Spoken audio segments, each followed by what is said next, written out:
You're listening to the Monday Night Community Show with Daniel on BRFM. This is BRFM 95.6. I'm Daniel, and this is the Monday Night Community Show. And now it's time to hear that interview I did with Paul Best when I was out and about, and I was down at the Sittingbourne and Kemsley Light Railway for their reopening down at the Sittingbourne Viaduct. So on arrival at the Sittingbourne Viaduct, I began climbing the stairs up to the station, and Paul Best was up at the top, and as I got up there and began walking along the platform, the train began to arrive. The banner was across the tracks, and it was time for the official reopening. Here it comes.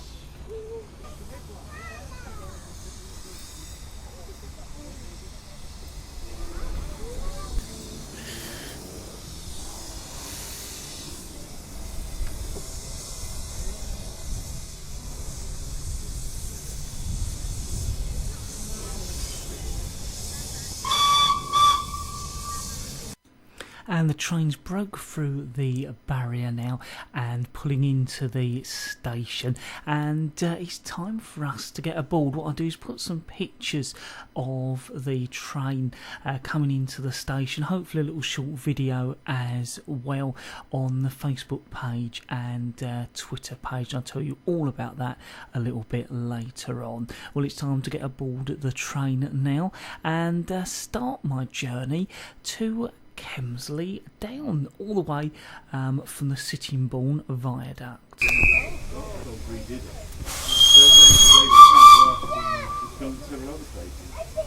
And off we head.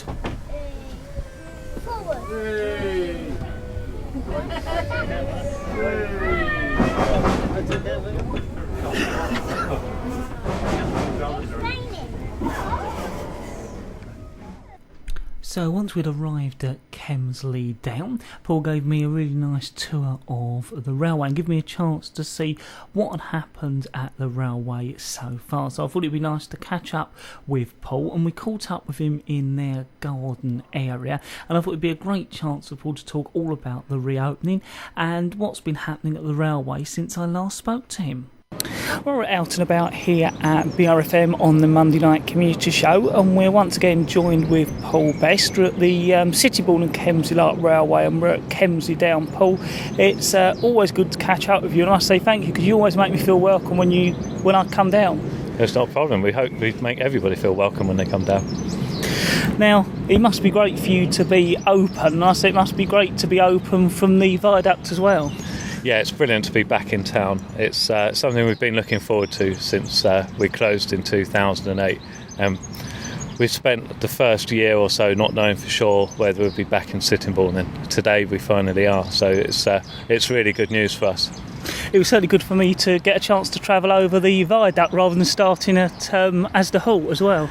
Yeah, it's so much easier from Sittingbourne because we've got the car park at Sittingbourne, and there's a little bit more space for everybody to come in and sort themselves out before they get on the train.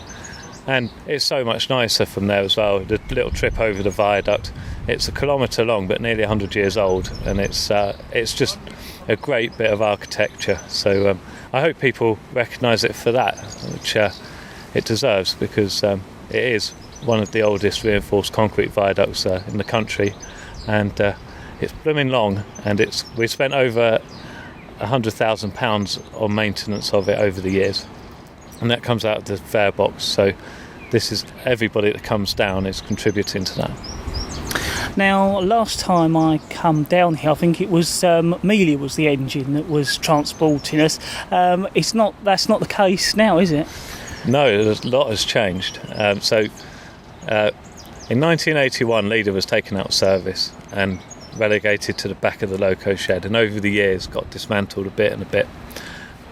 Then in the last couple of years there's been a big push to get Leader back up and running for reopening. It's always very difficult because we're all volunteers to get enough people to come down and do the work, and we've done it. We've done a really good job, and they're absolutely thrilled to bits that we've got Leader back up and running 30 years after she came out of service, and looking absolutely lovely in the red paint. she's the only red one because she's owned by a private consortium, and they, from day one when they bought the loco, they said we want it to be a different colour to the others, so they painted her red, and red she stays and looks absolutely brilliant, and a real change from green. So it was really good to see the loco back in service.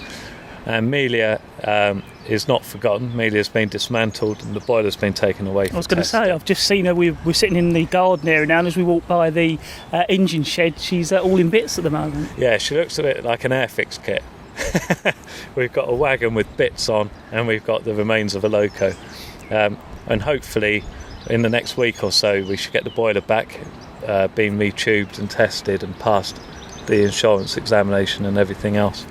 And then that will give us 2 locos, and shortly behind that we hope to have Superb back, which is one of the bigger engines, and that will give us 3 locos. So we'll be on really good stead for the rest of the year, but particularly for the beer festival, when we try and run longer trains and more of them.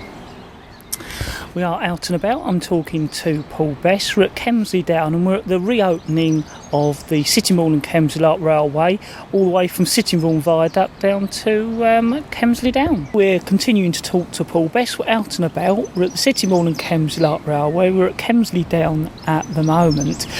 Paul, there's been a few changes, and you've been showing me some of them. I was just wondering if you could share those with our listeners. And also, obviously, now the Sittingbourne Viaduct station has reopened. It's been a fair time since it opened. I think it looks quite a bit different to how it did when our listeners and the people who come to Railway would have last seen it. Yeah, it's completely different now. When we were open in 2008, we had a pipeline that went across the site and then suddenly stopped, and we had a silver pipeline that ran alongside the track all the way along the viaduct. Well, the silver pipeline was removed a couple of years ago, and the black pipelines that went over the station have all gone as part of the mill demolition.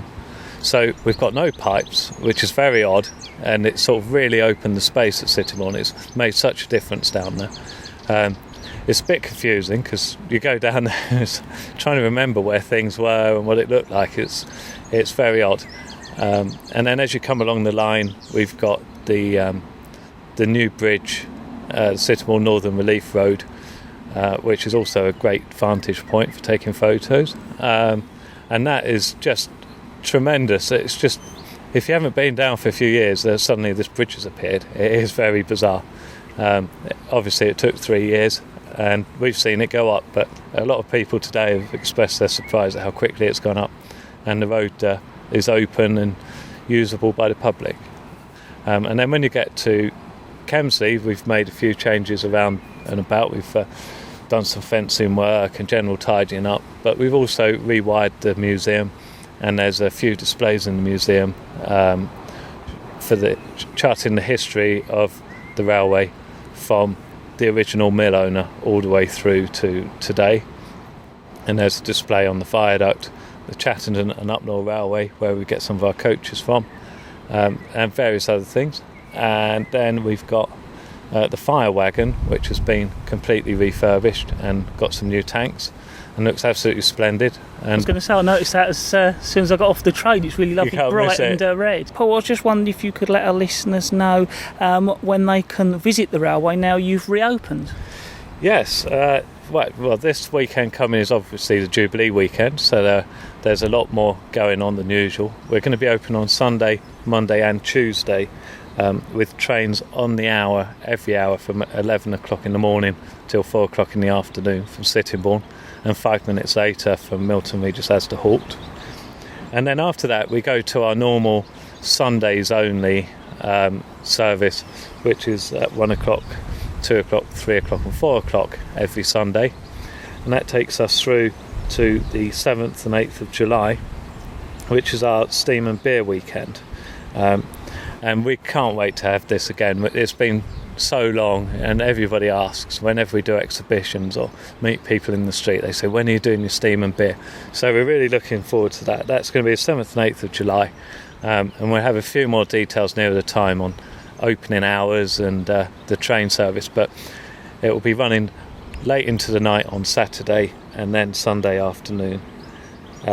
Then we go back to doing just ordinary Sundays, until the end of August, and also Wednesdays in August as well, so that you've got something to do on the midweek in the school holidays, because it can be quite difficult to find somewhere to go that's not going to be too busy.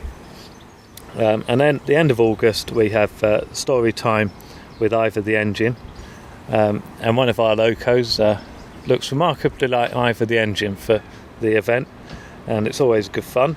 And then we go back to doing the normal Sundays for early September to mid-September, and then at the end of September, on the 29th and 30th, we're going to have our end of season gala weekend, which is really our chance to play trains, and you can have, hopefully, the only diesel passenger trains of the year. We try to be steam during the year, so unless something goes wrong, it should be steam on all the other trains. Paul, it's been great to come along. I must say I've really enjoyed the trip down from Sittingbourne Viaduct, and I certainly look forward to my trip back as well. Yeah, it should be quite entertaining, I think. We'll see how many people are going back on it. We've had some really good passenger numbers on the first train, so hopefully it will carry on for the rest of the day. Oh, before you go, Paul, actually, I was just wondering if you can let our listeners know where you can find out more. Yeah, our website is www.sklr.net. We've also got a Facebook group, which is www.facebook.com/groups/capital S, lowercase a n d, capital K, capital L, capital R. And we've also got the telephone hotline, which is 01795 424 899. Or you can email for information, info@sklr.net. Well, we can hear the train coming into the railway, it sounds like, so I've no doubt we're up on that and head on our way back. But Paul, thank you very much for speaking to me. No worries, thanks for coming. And I must say it was a really lovely trip back from Kemsley down to the Sittingbourne Viaduct, and it was really nice to travel the full route of the railway. And I must say once again a big thanks to all the members of the Sittingbourne and Kemsley Light Railway and Paul Best, making me feel very welcome. It's always a fantastic day when I go there, and it was time to watch the train pull back out of the station and head off back to Kemsley Down, as I headed off after a fantastic day.